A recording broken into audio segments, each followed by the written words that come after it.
Hey there, I'm Steve, and welcome to Jamsin Entertainment. Welcome to the conversation. Just before we get started, there are many ways you can help. You can like and subscribe so you never miss a conversation. But most importantly, please share this video. Get the word out there's a community we can talk about all the things that we love. I recently just saw Everything, Everywhere, All at Once, and the trailer was amazing, and the movie was even more amazing. Thought that maybe we were going to return to good parodies and get like a multiverse parody because of all the Marvel stuff that's been going on, and even the DC stuff that happened in television a few years ago. But no, this is a unique story, and I absolutely love it. It revolves around the character Evelyn, and it starts out with showing just a seemingly ordinary life. Her and her husband own a laundromat, and they're having trouble with their taxes. Not everything's adding up. She's trying to get tax write-offs for things that appear to be hobbies and stuff like that. Enter Jamie Lee Curtis. She's having a lot of fun in this movie. She is the IRS agent that is going over the taxes with the Wongs. That's the last name in the movie. But in the meantime, the Manyverses, as this movie calls them, is trying to contact Evelyn and get her attention. And how they finally do that is the body,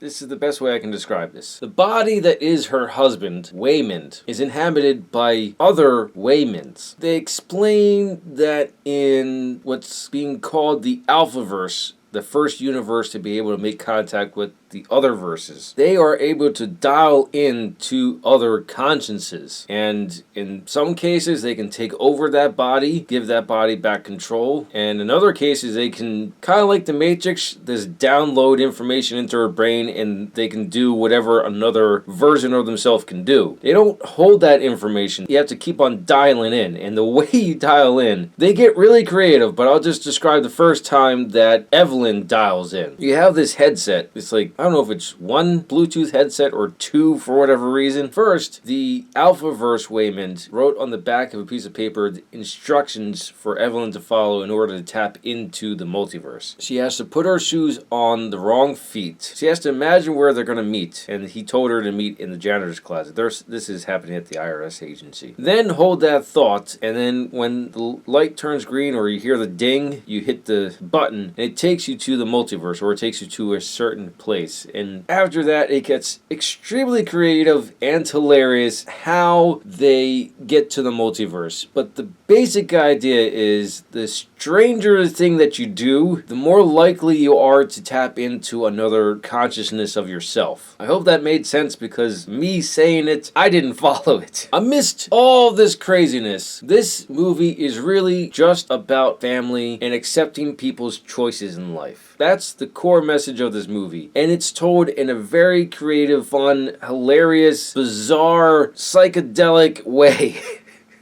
I wish I could say I don't want to go into more details because I don't want to spoil anything, but what happens in this movie can't really be described. You have to go and experience it yourself. When it comes out on 4K, I highly recommend you get this on 4K. Those are my thoughts on Everything, Everywhere, All at Once. Let me know your thoughts in the comments below. If you like what you saw, like it. If you think other people will like it, share it. If you really liked it, hit the subscribe button. Thank you for watching, and live your imagination.